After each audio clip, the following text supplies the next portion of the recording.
নবম শ্রেণীর গণিত টিউটোরিয়ালে সকলকে স্বাগতম। আজকে তোমাদের মূল বইয়ের এই 43 পেজের এই একটা লাইন বাকি ছিল, এটা পড়ার পরে আমরা 144 পেজে চলে যাব।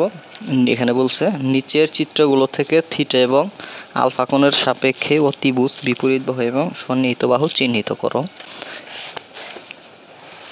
তাহলে এই পাশে দেখো, তোমার এখান থেকে আলোচনা শুরু করি।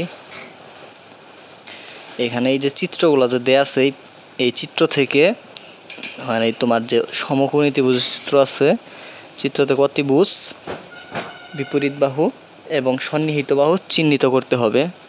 মানে তুমি একটা চিত্র দেখেই বলে দিতে পারবা যে কোন বাহুটা কি। তাহলে দেখো,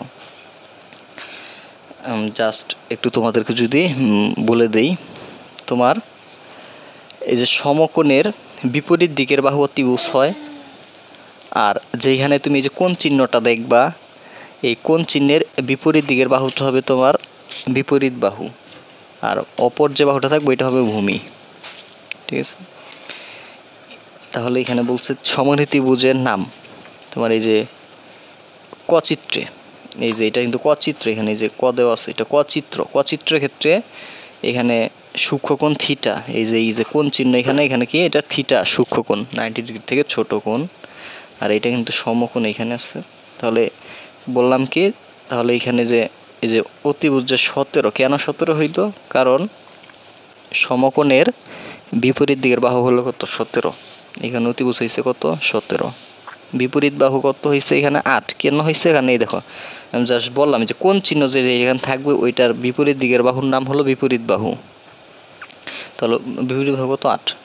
আর তাহলে এটা অতিভুজ, এটা বিপরীত বাহু, তাহলে সন্নিহিত বাহু কোনটা? এই যে অপর যে বাহুটা 15, এটা হলো সন্নিহিত বাহুর ঘরে হবে। এই যে সন্নিহিত বাহু কত? 15। আশা করি বুঝতে পারতেছো। তারপরে যে খচিত্রে সূক্ষ্মকোণ থিটা, মানে থিটা কোণের জন্য দেখো এই যে এইখানে এই যে সমকোণ, সমকোণের বিপরীত দিকের বাহু কোণটা এই যে পি, তাহলে অতিভুজ হবে কত? পি। আর এই যে সূক্ষ্মকোণ, এটার বিপরীত দিকের বাহু হলো আর, তাহলে এখানে বিপরীত বাহু হবে আর, আর অপর বাহু কোণটা এই যে কিউ বাহুটা, এটা হবে কি? সন্নিহিত বাহু। আর ঘচিত্রে সূক্ষ্মকোণ দেওয়া আছে 2 জায়গায়, আর একটা দেওয়া আছে সমকোণ। তাহলে এই যে সমকোণ, এটা বিপরীত দিকের বাহু হলো ই এফ বাহুটা, তাহলে এখানে অতিভুজ হবে কি? ইএফ, থিটা কোণের জন্য অতিভুজ কি? ইএফ। আর বিপরীত বাহু হবে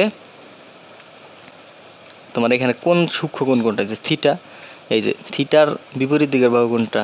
ইজি, তাহলে এখানে বিপরীত বাহু হবে কি? ইজি। এবং সন্নিহিত বাহু কোনটা? এই যে অপর যে বাহুটা, অর্থাৎ এই এফ জি অথবা জিএফ যেটাই বলো, এটা হবে তোমার কি? সন্নিহিত বাহু। আর এই আবার ঘচিত্রে আলফা কোণের জন্য, যখন আলফাটা সূক্ষ্মকোণ থাকবে, যখন এই যে এইটা সূক্ষ্মকোণ থাকবে, অতিভুজের পরিবর্তন হবে না, ইএফটা অতিভুজ হবে। মানে সমকোণের বিপরীত দিকের বাহু সবসময় অতিভুজ, তাহলে ইএফটা হবে কি? অতিভুজ। আর বিপরীত বাহু কোনটা হবে? এখানে কোনটা ধরছি আমরা? এই যে সূক্ষ্মকোণ কি আলফা না? এই যে আলফা কোণের বিপরীত দিকের বাহু কোনটা? জিএফ, তাহলে এটা হবে কি? বা এফ জি যাই বলো, এফ জি। আর অপর যে বাহুটা, অপর বাহু কোনটা? ই জি, এটা হবে তোমার কি? সন্নিহিত বাহু। আশা করি এগুলো বুঝতে পারছো। জাস্ট আমি বলতেছি বিপরীত বলতে কিন্তু সামনাসামনি বোঝাচ্ছে। ঠিক আছে, এখন তারপরে সমকোণী ত্রিভুজের অতিভুজ, সন্নিহিত বাহু ও সন্নিহিত বাহুর অন্তর্বর্তী কোণের সাপেক্ষে বিভিন্ন বাহুর অনুপাত। ঠিক আছে, এটা আমরা আলোচনা করব। এখন আমরা জোড়াই কাজটা এখানে পড়ব। বলছে জোড়াই কাজ, প্রত্যেক খাতায় একটি সমকোণী ত্রিভুজ আঁকো। আশা করি সবাই সমকোণী ত্রিভুজ অঙ্কন করতে পারো, আমি অঙ্কন করে দেখাবো। যার বাহু তিনটির দৈর্ঘ্য তোমার ইচ্ছে মতো নিতে পারো, কিন্তু ভূমি সংলগ্ন সূক্ষ্মকোণটি হবে 30 ডিগ্রি। ত্রিভুজটি আঁকা হয়ে গেলে রুলার বা স্কেল দিয়ে এদের বাহুগুলোর দৈর্ঘ্য পরিমাপ করো এবং নিচের ছকটি পূরণ করো।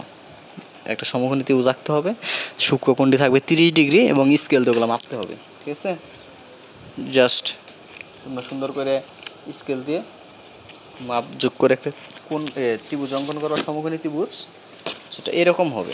জাস্ট আমি এখানে একটু দেখাই। তোমরা এরকম একটা ত্রিভুজ অঙ্কন করবা, সমকোণী ত্রিভুজ। আমি হাত দিয়েই তোমার অঙ্কন করে দেখাই, তোমরা ওই রকমভাবে অঙ্কন করবা স্কেল দিয়ে, ওই মাইপে আমি অঙ্কনগুলো করবা। আছে। তোমার এটা যে সূক্ষ্মকোণ নিবা এটা থাকবে কয় ডিগ্রি, 30 ডিগ্রি, এটা থাকবে 30 ডিগ্রি। মনে করো যে আমি স্কেল দিয়ে অঙ্কনটা করছি, এটা মাপছি, এটা হয়েছে তোমার 3 সেন্টিমিটার, এইটা 4 সেন্টিমিটার, আর এটা 5 সেন্টিমিটার। চিন্তা করে আমি মেপেছি, এগুলোর নাম দিয়ে দিই আমরা এবিসি, এবি, এখান দিয়ে দিলাম সি। একটা ত্রিভুজ অঙ্কন করবা সুন্দর করে। এখন দেখো এই ত্রিভুজের আমরা এখানে চিত্র থেকে আমরা কি পাই, চিত্র হতে তোমার অতিভুজ কোন বাহু, অতিভুজ কিন্তু এখানে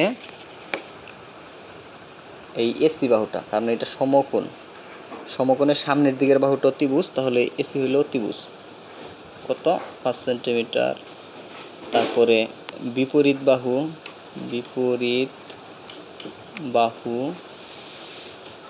কোনটা, এই যে এবি,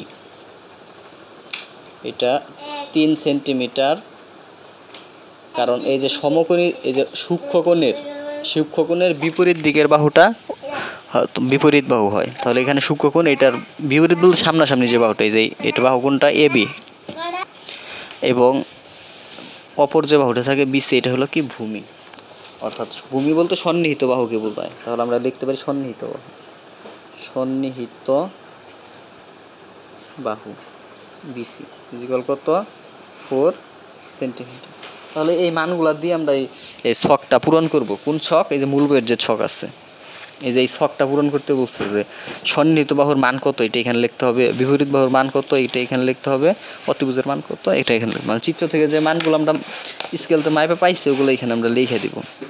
সন্নিহিত বাহু এখানে পেয়েছি 4, তাহলে এখানে 4 লিখবো। বিপরীত বাহু 3, এখানে 3 লিখবো, অর্থাৎ সেন্টিমিটার লিখে দিতে পারো এগুলো সাথে। আর এখানে 5 সেন্টিমিটার, ওইটাও লিখে দিব। আর এখানে বলছে সন্নিহিত বাহুকে অতিভুজ দিয়ে আর মাঝখানে ভাগ চিহ্ন, তাহলে ওইভাবে আমরা লিখে দিই। উপরে থাকবে সন্নিহিত, নিচে অতিভুজ, তাহলে 4/5। তারপরে বিপরীত বাহু উপরে, নিচে অতিভুজ, তাহলে অতিভুজ কত, 5, আর বিপরীত বাহুর মান কত, 3, এটাও থাকবে উপরে 3/5, আর এটা হবে 4/5, এই 4/3। তাহলে একইভাবে এটা বিপরীত বাহু বাই সন্নিহিত, বিপরীত বাহুর মান উপরে, সন্নিহিত বাহুর মান নিচে, তাহলে হলো 3/4,